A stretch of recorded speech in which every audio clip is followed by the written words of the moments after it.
महिलाओं के आर्थिक सशक्तिकरण की जब भी बात होती है, सुपर वुमन का कॉन्सेप्ट साथ साथ चलता है।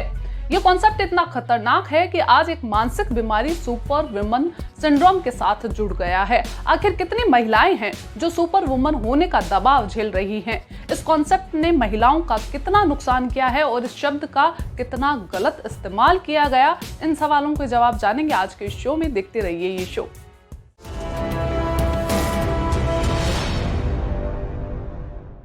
हमारे बचपन का एक काल्पनिक किरदार रहा है सुपरमैन, और वहीं से सुपर वुमन के विचार ने जन्म लिया जब साल 1943 में डिटेक्टिव कॉमिक्स इंक ने अपना नया कॉमिक सुपर वुमन लॉन्च किया। इस काल्पनिक किरदार सुपर वुमन के पास इतनी शक्तियां होती है कि वो दुनिया भर की बुराइयों से लड़ती है। ये एक काल्पनिक महिला किरदार है जो कि लड़ाका है, सशक्त है, अपनी हर लड़ाई में अपना बेस्ट देती है। और इस काल्पनिक विचार को दुनिया भर के समाज ने महिलाओं में इस तरह से फीड किया कि जब महिलाएं नौकरी के लिए घर से बाहर निकले तो घर के कामों का बोझ पुरुषों पर या परिवार के बाकी सदस्यों पर न पड़े। उन्होंने उन्हें सुपर वुमन बना दिया। उनसे कहा गया कि वो एक सुपर वुमन है, वो घर भी संभाल सकती हैं, वो ऑफिस भी संभाल सकती हैं, वो अपने परिवार के लिए खाना भी बना सकती हैं और ठीक उसी समय अपने ऑफिस के लिए एक प्रपोजल भी तैयार कर सकती हैं। हाल ही में फेमिना इंडिया ने ऑल अबाउट वुमेन की अपनी दूसरी रिपोर्ट जारी की है, जिसमें बताया गया है कि देश के अर्बन एरिया की 80% महिलाएं खुद को सुपर वुमन के तौर पर देखती हैं और बिना थके काम करती हैं। वहीं 70% अर्बन एरिया की महिलाओं को लगता है कि परिवार या समाज सिर्फ पैसा कमाने को सम्मान देता है, जबकि घर के कभी न खत्म होने वाले काम करने को कोई सम्मान नहीं दिया जाता। वहीं साल 2018 में वर्ल्ड इकोनॉमिक फोरम की जेंडर गैप रिपोर्ट जारी की गई। इसमें महिलाओं और पुरुषों की आर्थिक भागीदारी में भारत को 144 देशों में से 108वां स्थान मिला, जबकि आर्थिक मोर्चे पर भारत का प्रदर्शन और भी खराब रहा। इसमें आर्थिक भागीदारी और अवसर के मानदंडों पर भारत 139वें स्थान पर था। हैरानी की बात यह है कि भारत में कामकाजी महिलाओं की संख्या बढ़ने की जगह इस रिपोर्ट में घटती हुई दर्ज की गई।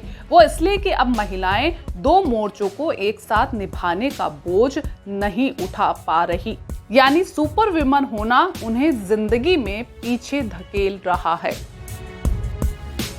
ऑनलाइन प्रोफेशनल नेटवर्क लिंक्डइन के शंबर सूचकांक के मुताबिक हमारे यहाँ इस समय जब कोरोना महामारी के चलते वर्क फ्रॉम होम का ट्रेंड शुरू हो चुका है, इसकी वजह से करीब 50% कामकाजी महिलाएं दबाव महसूस कर रही हैं। लिंक्डइन के सर्वे के मुताबिक घर से यानी वर्क फ्रॉम होम की वजह से कामकाजी महिलाओं की मुश्किलें बढ़ी हैं। इस कारण से महिलाएं अब नौकरी छोड़ने का सोचने लगी हैं। इस सर्वे में 42% महिलाओं का कहना है कि घर का काम करते हुए ऑफिस का काम करने में उनका ध्यान भटकता है। इनमें से सिर्फ 20% महिलाएं ही ऐसी हैं जिन्हें अपने बच्चों की देखभाल के लिए या घर संभालने के लिए परिवार का साथ मिलता है, यानी सिर्फ 20% महिलाएं ही ऐसी हैं। इसी बीच सुपर वुमन की परिभाषा भी हमारे सामने है। समाजशास्त्र कहता है कि एक सुपर वुमन वो महिला है जो कामकाजी भी है, गृहिणी भी है, किसी बच्चे की माँ भी है, जो परिवार और व्यवसाय में अपनी कई सारी भूमिकाओं का प्रबंधन करने के लिए मेहनत करती है। अब इस परिभाषा का असर भी देखिए। एक कामकाजी महिला, एक अच्छी गृहिणी, अपने पति के लिए अच्छी साथी, एक अच्छी माँ, परिवार की अपेक्षाएं पूरी करने वाली महिला जब इनमें से एक भी काम करने में असमर्थ महसूस करती है तो वो अपराध बोध से घिर जाती है और इसके बाद वो और ज्यादा मेहनत करने लगती है इन सभी कामों में परफेक्शन के लिए, और इसी को सुपर वुमन सिंड्रोम कहा जाता है, जिसे आज एक मानसिक बीमारी के तौर पर देखा जा रहा है। सुपर वुमन सिंड्रोम शब्द को पहली बार 1984 में मार्जोरी हैंसन शेविट्ज ने अपनी पुस्तक में गढ़ा था। उस किताब का नाम सुपर वुमन सिंड्रोम ही है। हैंसन के मुताबिक सुपर वुमन सिंड्रोम तब होता है जब एक महिला खुद की उपेक्षा करती है और वह हर उस भूमिका में पूर्णता प्राप्त करना चाहती है जो वो कर रही है।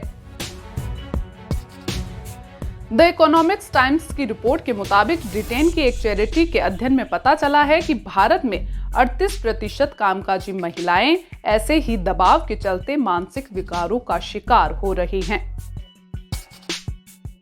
हालांकि एक अच्छी बात यह भी है कि अब कई महिलाएं अपने इस आदर्श होने के तमगे से बाहर आने लगी हैं। वे सुपर वुमन के कॉन्सेप्ट को सिरे से नकार रही हैं। वैसे भी सुपर वुमन सिंड्रोम से बचने का एकमात्र रास्ता है कि इस काल्पनिक किरदार से बाहर निकला जाए और सबसे पहले खुद को इंसान समझा जाए। और इंसानों के लिए सुपर पावर जैसा कोई कॉन्सेप्ट नहीं है।